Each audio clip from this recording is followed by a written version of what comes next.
사실 오늘 주신 이 출애굽기 3장 7절과 8절 말씀 어쩌면 참 익숙하다 하실 그런 말씀이실 것도 같아요. 제가 또 보니까 또 저도 설교했었던 말씀이기도 하더라고요.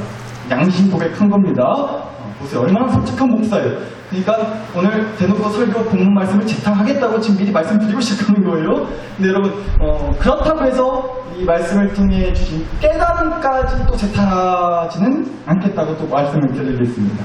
제가 모처럼 이 말씀을 좀 다시 보는데요.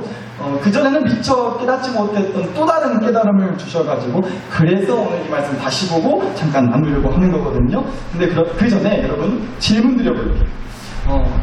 생전 전화 한 번 안 하던 사람이요.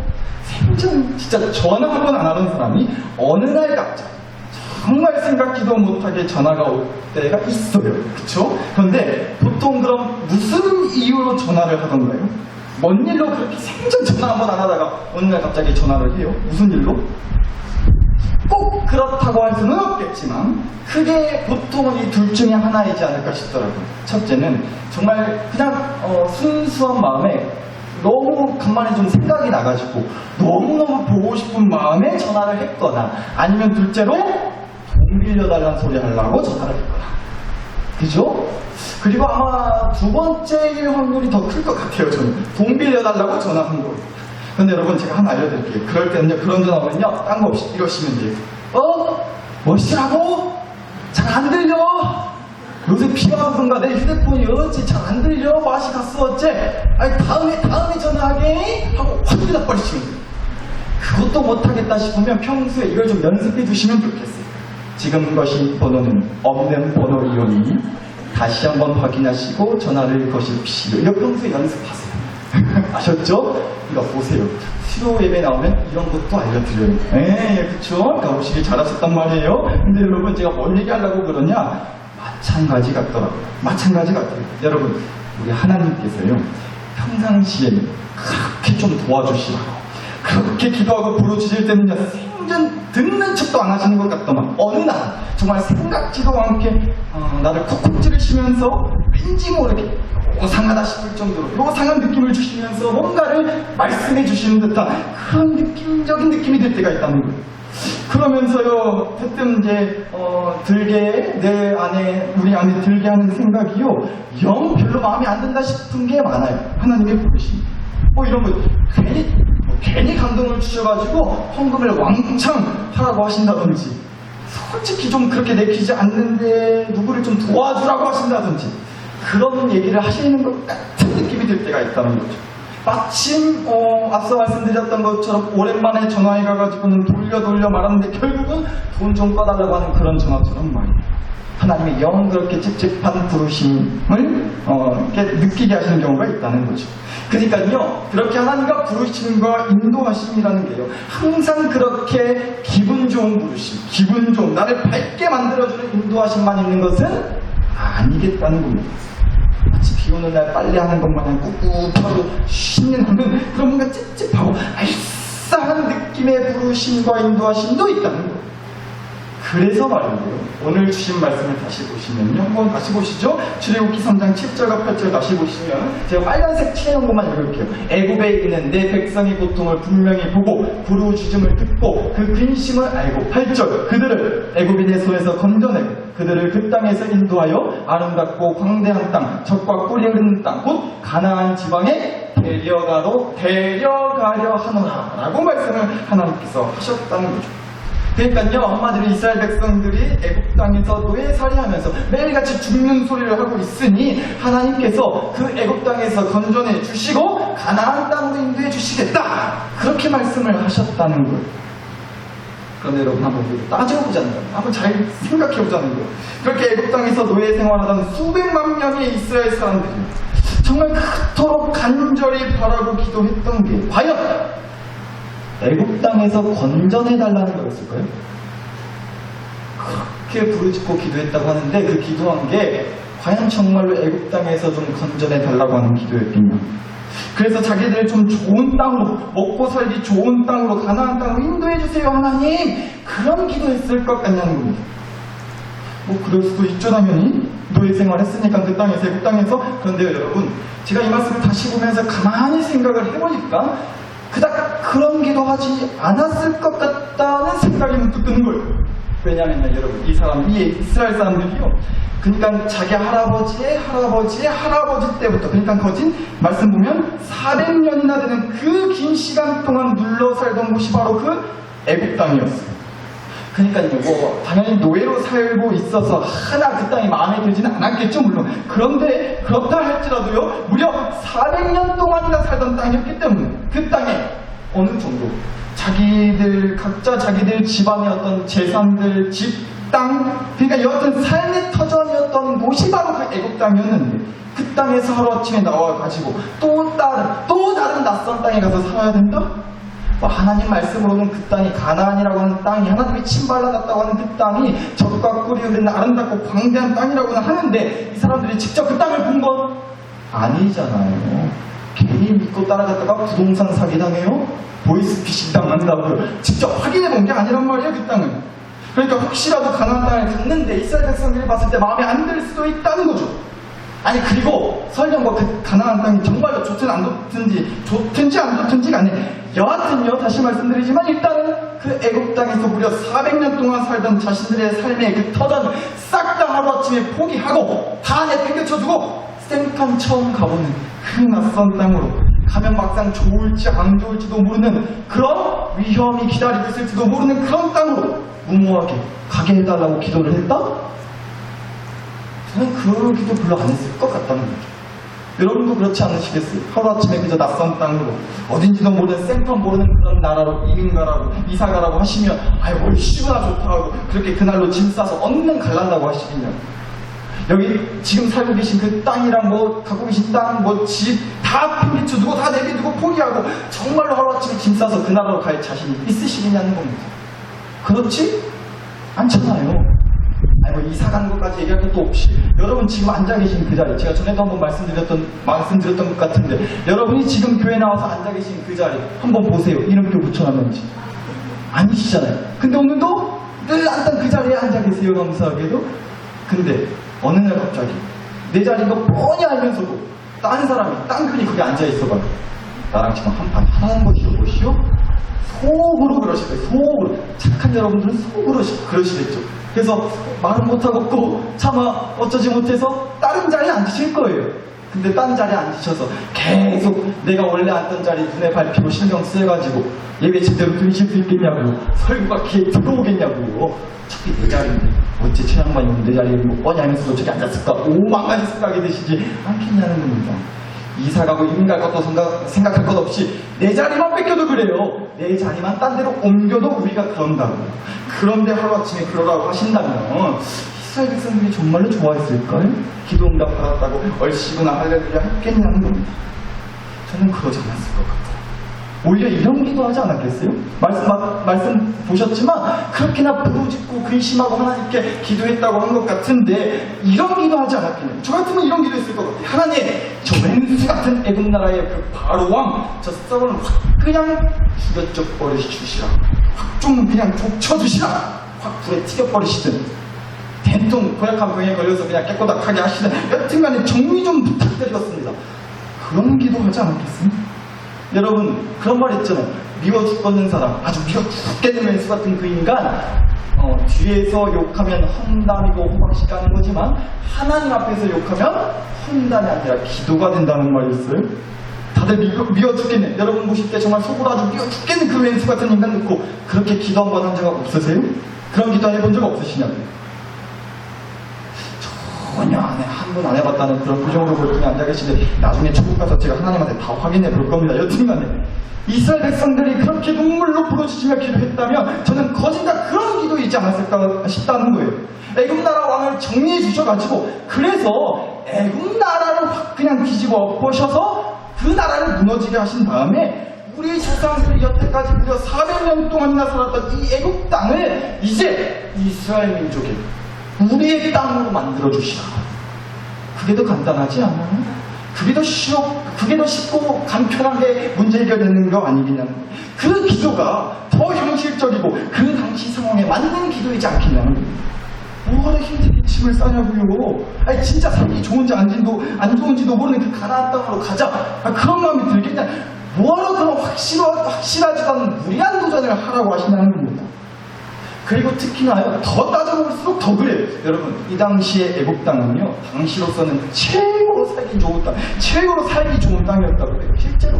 왜냐면 그 애국 나라에 나일강이라고 하는, 이 출애굽기 말씀에서도 여러 번 나오는데, 이 나일강이라고 하는 그 큰 강을 끼고 있는 땅이었기 때문에 물이 풍부했어요. 그러니까 당연히 농사가 잘 됐죠. 그래서 당연히 먹고 살게 풍부했던 땅이 바로 이 애국 땅이었어요. 당시로서는 최고의 살기 좋은 땅, 노른자 땅이었단 말이에요. 애국 땅이.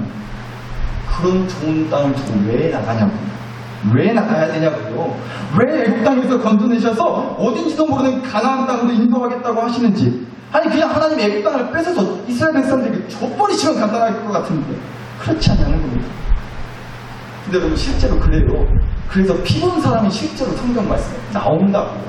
뭔 얘기냐? 아브라함 사건 한번 다시 보실게요. 하나님이 아브라함을 부르셨잖아요. 창세기 12장 1절을 한번 보시면 여호와께서 아브라함에게 이르시되 너는 너의 고향과 친척과 아버지의 집을 떠나 내가 너에게 보여줄 땅으로 가라고 하셨어요. 그렇게 아브라함을 부르셨죠. 땅으로 가라고. 그리고 나서 어디로 인도하셨어요? 어디로요? 그렇죠. 12장 5절 보시면 아브라함이 그의 아내 사레와 조카 롯과 하란에서 모든 소유와 얻은 사람들을 이끌고 어디로요? 어느 땅? 가나안 땅으로 가려고 떠나서 마침내 가나안 땅에 들어갔더라고 나오잖아요. 그러니까 하나님이 어디로 인도하셨다는 거예요? 그렇죠. 가나안 땅으로 데리고 가셨다는 거예요. 그러니까 보세요. 애국 땅에서 이스라엘 백성들을 부르셨을 때랑 똑같은 거예요.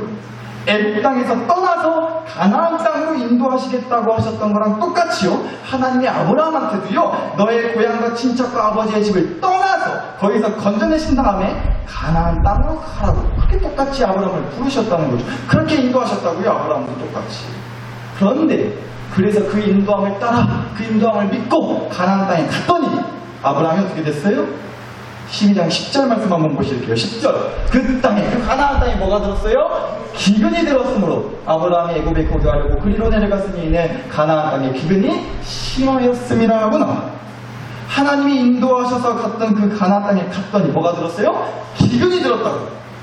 우리는 요새 비가 심하게 왔어서 그냥 죽겠다 하는데 그 당시에 아브라함이 하나님의 인도하심을 따라서 살게 된 가나안 땅이라고 하는 그 땅에는요 비가 정말 심하게 많아가지고 그래서 물이 없어서 농사를 짓지 못하고 그래서 먹고 살 수 없는 그런 극심한 기근, 어려움을 당하게 됐다는 거예요. 하나님의 인도하심 따라 갔던 그 가나안 땅에서 겪은 일이에요. 아브라함이. 그러니까 보세요. 이렇게 하나님의 전화, 하나님이 거셨던 전화 한번 잘못 받아가지고 인도하심 한번 잘못 따라가지고 완전히 피본 사람이 바로 아브라함이었다는 거죠. 그리고 그 사건을 겪고 나서 그리고 나서 아브라함이 그 이후로 이사 갔는데 다른 땅으로 이사 갔는데 그 이사간 땅이 또 어디라고 그래요? 방금 보셨지만 10절 다시 보시면 아브라함이 가나안 땅에 기근이 심해서 간 곳이 어디였어요? 애굽에 거류하려고 애굽으로 내려갔다고 나오죠. 말씀 보시고 계시지만 애굽에 거류하려고 내려갔다고 하는 겁니다. 거류. 그러니까 가나안 땅에 기근이 너무 심해서 잠깐 애국 땅 가서 물 좀 얻어오려고 가서 먹을 것 좀 얻어오려고 간 게 아니라 거류. 이 뜻은요 거기서 눌러 앉고 살려고 갔다는 뜻이에요. 완전히 이사가고 이민 갔다는 뜻이다. 왜요? 앞서 말씀드렸듯이 애국 땅에는 나일강이라고 하는 큰 강이 있었기 때문에 물 걱정도, 농사질 걱정도, 그래서 먹고 살 문제로 걱정할 일도 없는 땅이 바로 애국 땅이었기 때문에 그래서 애국으로 간 거예요. 아브라함. 실제로 말씀을 찾아봐도 그래요. 창세기 13장 10절을 또 함께 보시면 이에 롯이 눈을 들어 요단 지역을 바라본 즉 소알까지 온 땅의 물이 뭐예요? 넉넉하니 여호와께서 소돔과 고모라를 멸하시기 전이 없으므로 여호와의 동산 같고 그 땅이 또 무슨 땅 같았다고요? 애국 땅과 같았다라는 말씀 나옵니다. 아브라함이요 자기 조카였던 롯이랑 이제 원래는 같이 살다가 롯이 쉽게 말해가지고 이제 독립을 하게 된 거예요. 근데 아브라함이 조카 롯한테 네 가고 싶은 대로 가라고 그렇게 얘기를 했어요. 그랬더니 조카 롯이 소알이라고 하는 땅, 소알 땅, 소돔과 고모라 땅 가서 살란다고 답을 했다는 거예요. 그런데 그 땅을 고른 이유가 뭐였다고 그래요? 그 땅에 물이 넉넉해서였다고. 그런데 그러면서 하는 말이 그 땅이 참 물이 넉넉한데 꼭 마치 여호와의 동산 같고 하나님 동산 같고 꼭 애굽 땅과 같이 좋다고 그 땅. 이렇게 얘기를 했다는 거죠. 그러니까 쉽게 말해서 그 당시에도 역시나 당연한 얘기지만 물이 그렇게 중요했다는 거예요. 그러니까 물이 넉넉한 땅을 조카로 고른 거예요. 그래서 어디든 물이 넉넉한 곳은요, 애굽 땅이라는 별명이 붙었다는 거예요. 여기는 물이 넉넉한 게 애굽 땅같이 좋네, 이렇게 얘기할 정도로 애굽 땅은 참 먹고 살기 좋은 땅이었다는 얘기를 해준다는 거죠. 그러니까 여러분, 총 정리하자면 이런 거예요. 창세기 말씀 때부터 애굽 땅은 먹고 살기 좋은 땅이었어요.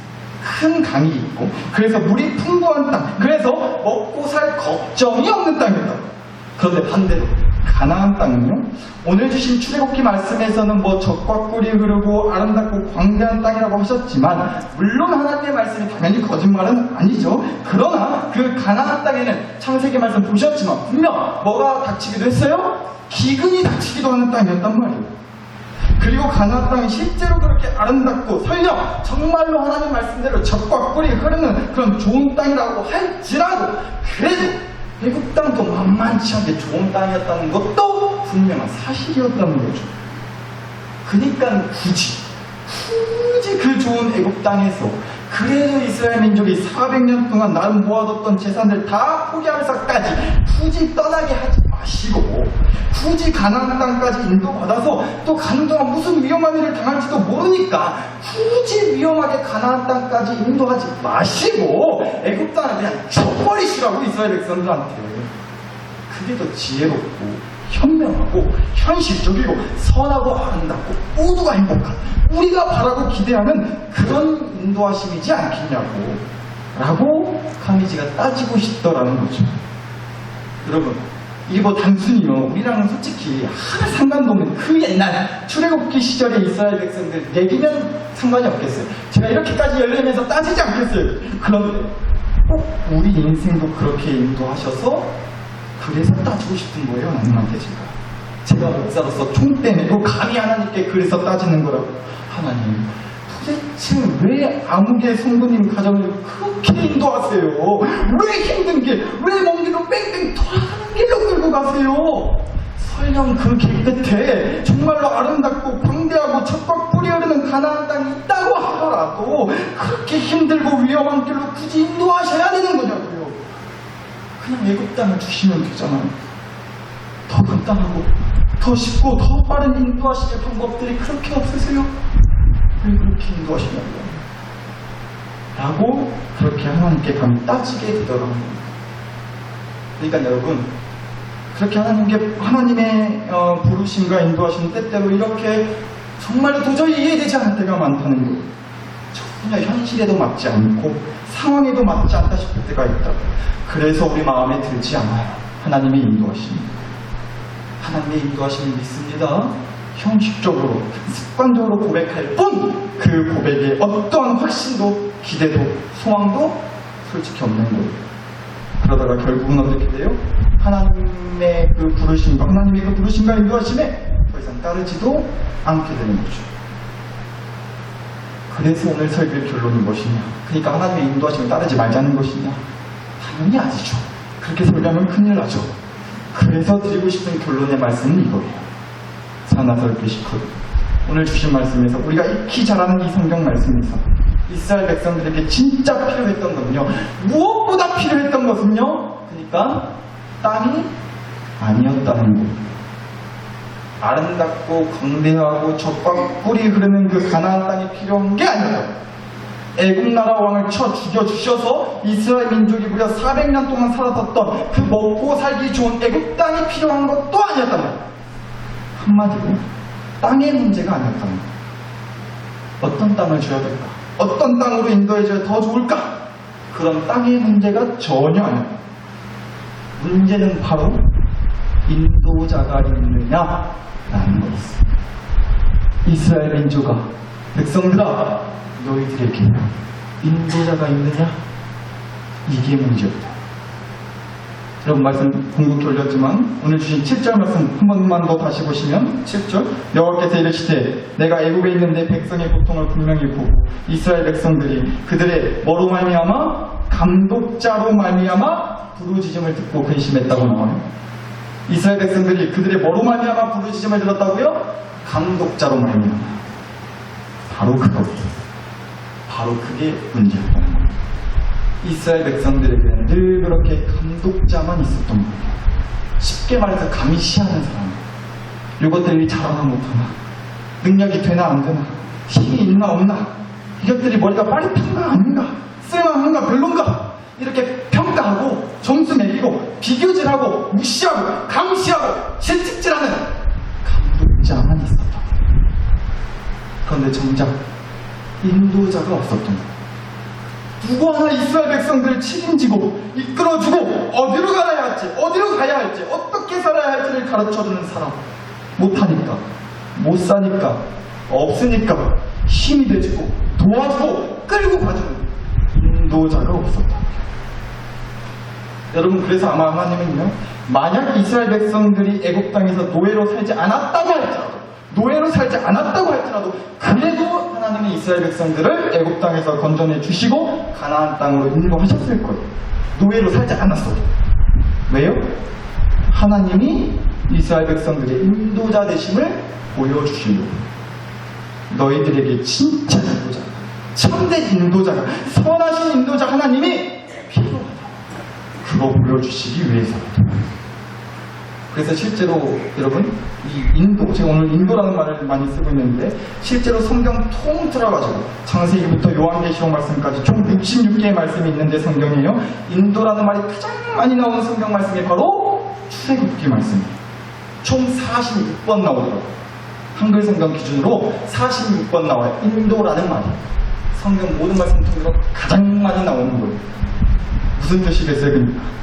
그만큼 하나님의 관심이요, 이스라엘 백성들이 머물 그 땅에 관심이 있었던 게 아니라 이스라엘 백성이 인도자가 되어주시겠다는 것에 하나님의 관심이 있으셨다는 얘기예요. 사랑하는 교식구 여러분, 교회에서 말을 해요. 하나님이 인도해 주실 거예요. 하나님의 인도하심을 믿습니다. 우리가 이런 얘기 많이 하죠. 저도 많이 해요. 그런데 여러분, 우리가 이 말을 가지고 꼭 이런 믿음만 가지지 않기를 간절히 바랍니다. 하나님이 나를 반드시 내가 원하는 그 길, 내가 바라는 그 가장 좋은 땅으로 인도해 주실 거라. 우리 집을, 우리 교회를 늘 그렇게 좋은 길, 좋은 땅으로 인도해 주실 거라고 나는 믿는다.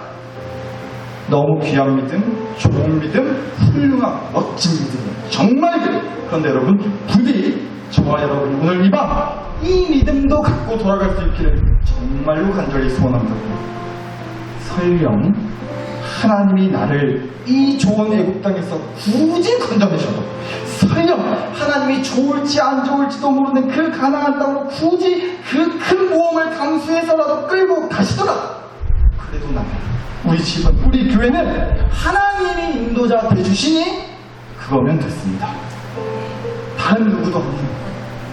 크게 하나님께서 나의, 우리 집에, 우리 교회에 인도자 되어주신다는데 뭘 더 바라겠습니까?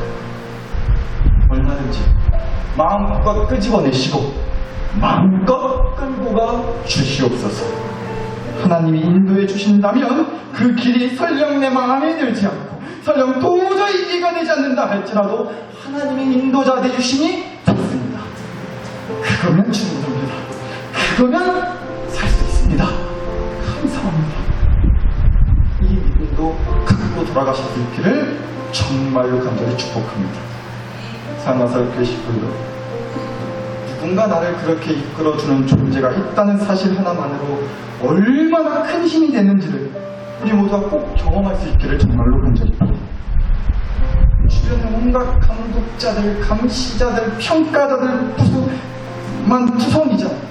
우리 인생에 늘 그렇게 감독자들만 가득한 인생인데 인도자 되어주시는 하나님 한 분이 계시다는 사실이 믿어져서 그게 은혜가 되고, 그래서 감동의 눈물이 흐르고, 그래서 소망이 있다고, 나 그래서 외롭지 않다고, 그래서 힘을 얻고 그 인도하시는 길을 한 걸음 한 걸음 나아갈 수 있게 해달라고.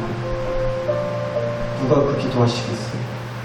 오늘 우리가 그 기도하시자고요. 이 시간 주신 말씀과 은혜를 가지고 그 인도자 하나님을 붙들면서 여러분 자신과 가정과 교회를 위해 마음과 함께 간절히 기도를 드리겠습니다. 함께 기도하시겠습니다. 하나님 아버지,